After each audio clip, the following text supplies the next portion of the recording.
Sedona has in the rocks inundated of quartz crystals, so already there's a fine tuning that happens. Already there's a power, or a crystalline power, along with the rocks here, that has a lot of iron oxide in the rocks. That's why they're red. There's that magnetic iron energy, so it pulls people from afar for spiritual growth. I mean, it's a very transformational place.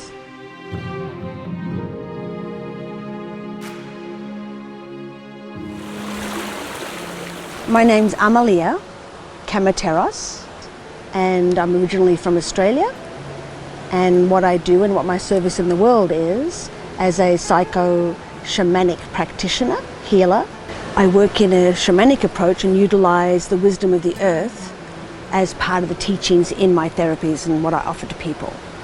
Shamanism usually, what it means is a shaman will go into the other world, the spirit world, and be able to retrieve from that spirit world messages, wisdoms, and answers for people, and return it back into consciousness, return it back to the tribe, return it back to the people.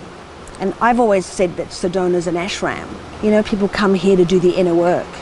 It seems like it's become very touristy. Oh, very touristy. It's terrible. Yeah. I'm sorry.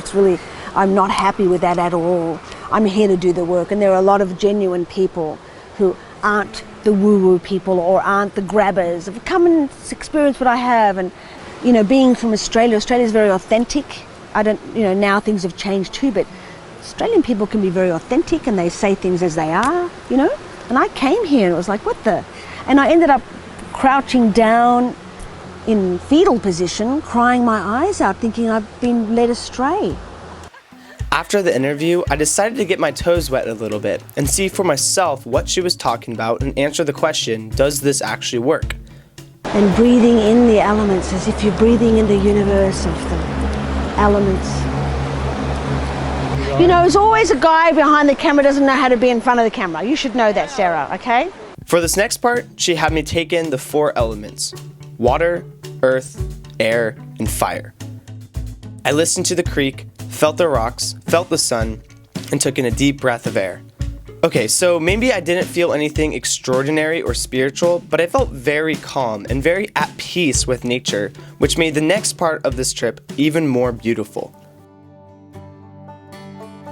After leaving the hustle and bustle of uptown, the scenery became much different. It became cooler, there were more trees, and the landscape was even more Wild West-like. On the way north, I recommend stopping at the Indian Garden. The food was very good. After that, you'll see the very popular Slide Rock State Park. But don't stop there. It's $30 and it's way too crowded.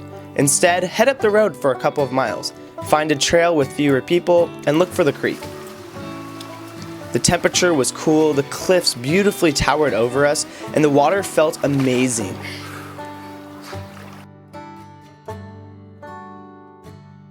At the end of the day, I believe we found the best way to see Sedona. But it wasn't over yet. Amalia and the people that live here in Sedona always talk about the magic in the rocks, how the crystals and the iron literally draw people in from around the world. I don't know if it was crystal magic, but there was definitely something drawing us in coming from the mountains. Maybe it was the beauty in the scenery, the sun setting over the mountains and the cascading red stones, the awe of such unique landscape allowing us to be at peace and in wonder of the nature that surrounded us.